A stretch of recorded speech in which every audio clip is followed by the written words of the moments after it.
आज की ये वीडियो खास तौर पर उन लोगों के लिए है जो अपनी मुसीबतों से, अपने कर्जों से मुक्ति चाहते हैं।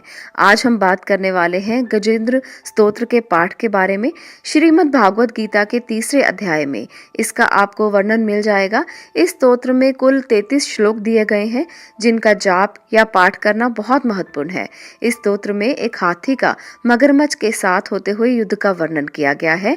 हिंदू धर्म को मानने वाले इस प्रमुख स्तोत्र का जाप जीवन में किसी भी प्रकार की परेशानियों से तत्काल आपको मुक्ति दिलाता है। गजेंद्र मोक्ष के इस पाठ के पीछे एक कथा है। एक बार की बात है, हाथियों के राजा गजेंद्र अपने समूह के साथ घूमने निकले थे। इसी दौरान उन्हें जोर से प्यास लगी।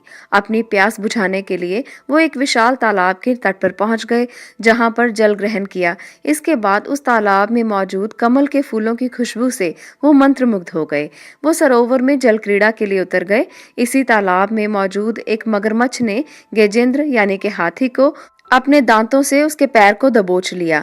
गजेंद्र को जब दर्द का एहसास हुआ तो पहले उसने मगरमच्छ से अपने आप को छुड़ाने की बहुत कोशिश की, लेकिन उसके सभी प्रयास जो थे वो असफल हो गए।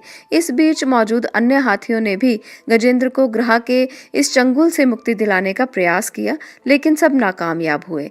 काफी समय बीत जाने के बाद गजेंद्र की सारी शक्तियां जब यथावत रह गई तो उसने मोक्ष प्राप्ति के लिए श्री हरि विष्णु की आराधना करने की कोशिश कर दी और एक स्तोत्र का जाप किया जिसे गजेंद्र मोक्ष स्तोत्र कहा जाता है।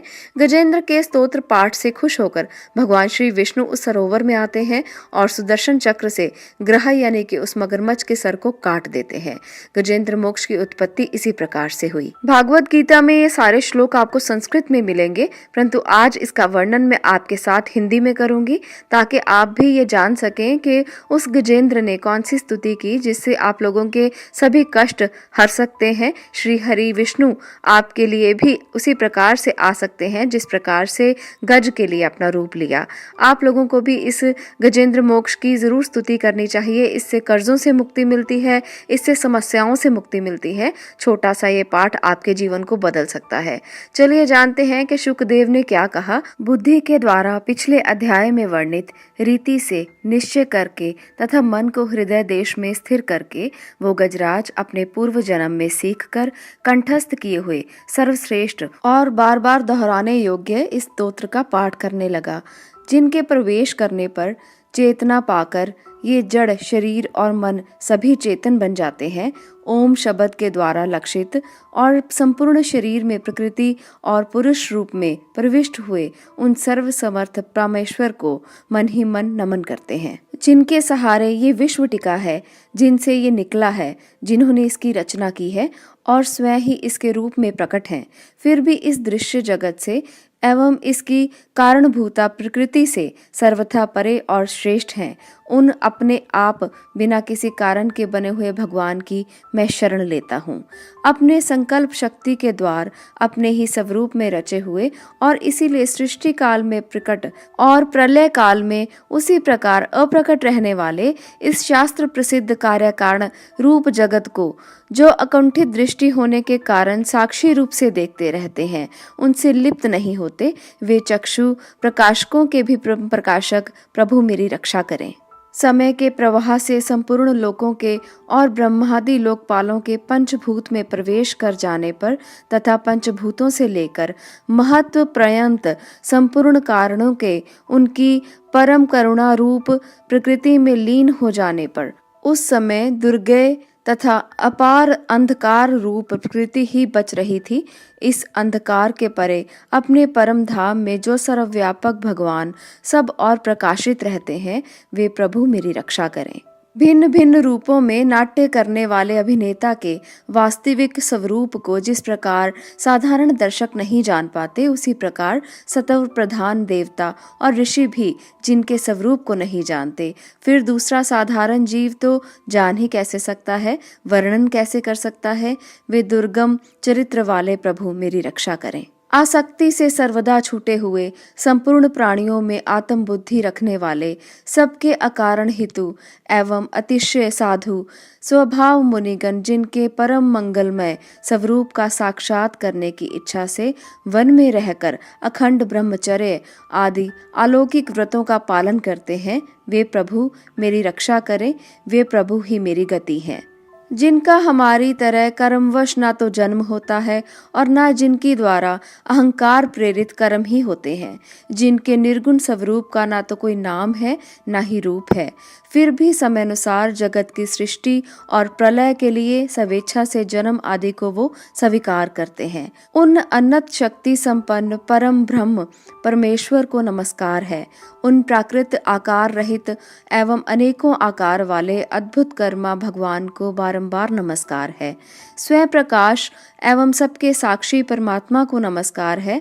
उन प्रभु को जो नम वाणी और चित्त वृत्तियों से भी सर्वथा परे हैं, बार बार नमस्कार है। विवेकी पुरुष के द्वारा सत्व गुण विशिष्ट निर्वृति धर्म के आचरण से प्राप्त होने योग्य मोक्ष सुख की अनुभूति रूप प्रभु को नमस्कार है। सत्व गुण को स्वीकार करके शांत, रजोगुण को स्वीकार करके घोर और तमोगुण को स्वीकार करके मूढ़ से प्रतीत होने वाले भेद रहित अतएव सदा संभाव से स्थित ज्ञान घन प्रभु को नमस्कार है। शरीर इंद्रिय आदि के समुदाय रूप संपूर्ण पिंडों के ज्ञाता सबके स्वामी एवं साक्षी रूप को आपको नमस्कार है। सबके अंतर्यामी प्रकृति के भी परम कारण किंतु स्वयं कारण रहित प्रभु को नमस्कार है। संपूर्ण इंद्रियों एवं उनके विषयों के ज्ञाता समस्त प्रतीतियों के कारण रूप संपूर्ण जड़ प्रचंड एवं सबकी मूलभूता अविद्या के द्वारा सूचित होने वाले तथा संपूर्ण विश्व में अविद्या रूप से भासने वाले आपको नमस्कार है। सबके कारण किंतु स्वयं कारण रहित तथा कारण होने पर भी परिणाम रहित होने के कारण अन्य कारणों से विलक्षण कारण आपको बारंबार नमस्कार है। संपूर्ण वेदों एवं शास्त्रों के परम तात्पर्य मोक्ष रूप एवं श्रेष्ठ पुरुषों की परम गति भगवान को नमस्कार है। जो त्रिगुण रूप काष्ठों में छिपे हुए ज्ञान रूप अग्नि है, उक्त गुणों में हलचल होने पर जिनके मन में सृष्टि रचने की ब्रह्मावृत्ति जागृत हो उठती है तथा आत्म तत्व की भावना के द्वारा विधि निषेध रूप शास्त्र से ऊपर उठे हुए ज्ञानी महात्माओं में जो स्वयं प्रकाशित हो रहे हैं, उन प्रभु को मैं नमस्कार करता हूँ। मुझ जैसे शरणागत पशु तुल्य जीवों को अविद्या रूप फांसी को सदा के लिए पूर्ण रूप से काट देने वाले, अत्यधिक दयालु और दया करने में भी आलस्य ना करने वाले नित्य मुक्त प्रभु को नमस्कार है। अपने अंश से संपूर्ण जीवों के मन में अंतर्यामी रूप से प्रकट रहने वाले सर्वनियंता अनंत परमात्मा आपको नमस्कार है। शरीर, पुत्र, मित्र, घर, संपत्ति और कुटुंबियों में आसक्त लोगों के द्वारा कठिनता से प्राप्त होने वाले तथा मुक्त पुरुषों के द्वारा अपने हृदय में निरंतर चिंतित ज्ञान स्वरूप सर्वसमर्थ भगवान को नमस्कार है। जिन्हें धर्म अभिलाषित भोग, धन तथा मोक्ष की कामना से भजने वाले लोग अपनी मनचाही गति पा लेते हैं, अपितु तो उन्हें अन्य प्रकार के अयाचित भोग एवं अविनाशी पार्षद शरीर भी देते हैं। वे अतिशय दयालु प्रभु मुझे इस विपत्ति से सदा के लिए उबार लें। जिनके अनन्य भक्त जो वस्तुतः एकमात्र उन भगवान के ही शरण हैं, धर्म, अर्थ आदि किसी भी पदार्थ को नहीं चाहते, अपितु उन्हीं के परम मंगलमय एवं अत्यंत विलक्षण चरित्रों का गान करते हुए आनंद के समुद्र में गोते लगाते रहते हैं, उन अविनाशी, सर्वव्यापक, सर्वश्रेष्ठ ब्रह्मादि के भी नियामक, अभक्तों के लिए प्रकट होने पर भी भक्ति योग द्वारा प्राप्त करने योग्य, अत्यंत निकट होने पर भी माया के आवरण के कारण अत्यंत दूर प्रतीत होने वाले, इंद्रियों के द्वारा अगम्य तथा अत्यंत दुर्विज्ञ, अंतरहित किंतु सबके आदि कारण एवं सब और से परिपूर्ण उन भगवान की मैं स्तुति करता हूँ। ब्रह्मादि समस्त देवता, चारों वेद तथा संपूर्ण चराचर जीव नाम और आकृति भेद से जिनके अत्यंत क्षुद्र अंश के द्वारा रचे गए हैं, जिस प्रकार प्रज्वलित अग्नि से लपटें और सूर्य से किरणें बार बार निकलती हैं और पुनः अपने कारण से लीन हो जाती हैं, उसी प्रकार बुद्धि, मन, इंद्रियां और नाना योनियों के शरीर, यह गुणमय प्रपंच जिन स्वयं प्रकाश परमात्मा से प्रकट होता है और पुनः उन्हीं में ही लीन हो जाता है, वे भगवान ना तो देवता हैं, ना असुर हैं, ना मनुष्य हैं, ना तिर्यक, योनि के प्राणी हैं, ना वे स्त्री हैं, ना पुरुष और नपुंसक ही हैं, ना वे कोई ऐसे जीव हैं जिनका इन तीनों ही श्रेणियों में समावेश हो सके, ना वे गुण हैं, ना कर्म है, ना कार्य है, ना ही तो कोई कारण है।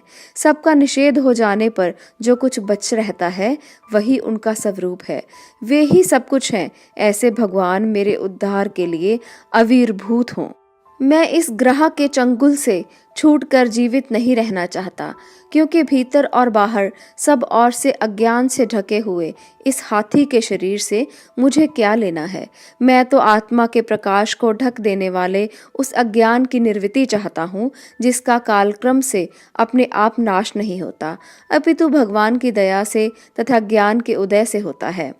इस प्रकार मोक्ष का अभिलाषी मैं विश्व के रचयिता, स्वयं विश्व के रूप में प्रकट तथा विश्व से सर्वथा परे, विश्व को खिलौना बनाकर खेलने वाले, विश्व में आत्म रूप से व्याप्त, अजन्मा, सर्वव्यापक एवं प्रापत्य वस्तुओं में सर्वश्रेष्ठ श्री भगवान को केवल प्रणाम ही करता हूँ, उनकी शरण में हूँ। जिन्होंने भगवत भक्ति रूप योग के द्वारा कर्मों को जला डाला है, वे योगी लोग उसी योग के द्वारा शुद्ध किए हुए अपने हृदय में जिन्हें प्रकट हुआ देखते हैं, उन योगेश्वर भगवान को मैं नमस्कार करता हूँ, जिनकी त्रिगुणात्मक शक्तियों का राग रूप वेग असहाय है, जो संपूर्ण इंद्रियों के विश्व रूप में प्रतीत हो रहे हैं, तथापि जिनकी इंद्रियां विषयों में ही रची पची रहती हैं।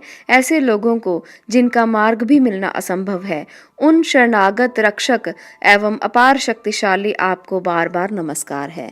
जिनकी अविद्या नामक शक्ति के कार्य रूप अहंकार से ढके हुए अपने स्वरूप को यह जीव जान नहीं पाता, उन अपार महिमा वाले भगवान की मैं शरण में आया हूँ।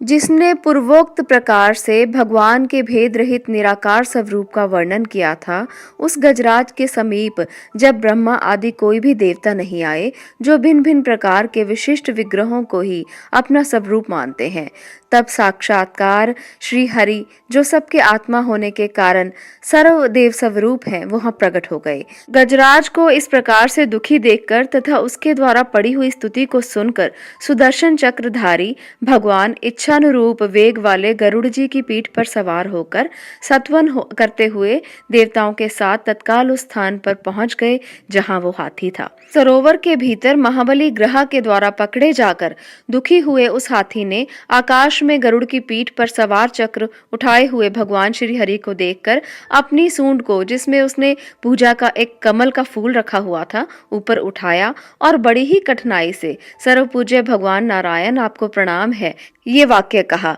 उसे पीड़ित देखकर अजन्मा श्री हरि एकाएक गरुड़ को छोड़कर नीचे झील पर उतर आए। वे दया से प्रेरित हो ग्रह सहित उस गजराज को तत्काल झील से बाहर निकाल लाए और देवताओं को देखते ही देखते चक्र से मुंह चीरकर उसके चंगुल से हाथी को उबार लिया।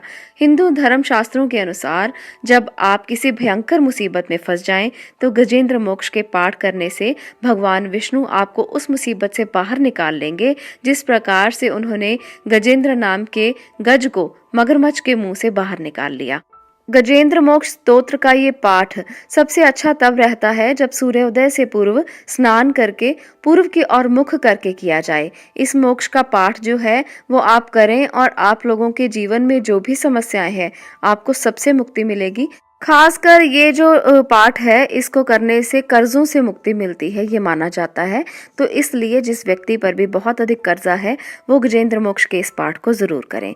आज के लिए इतना ही। अगर आपको ये पसंद आया हो तो आप लोग दूसरे मित्रों से, सहयोगियों से और अपने परिवार के सदस्यों से इसे शेयर करें, ताकि वो भी अपने कर्जों से मुक्ति पा सकें।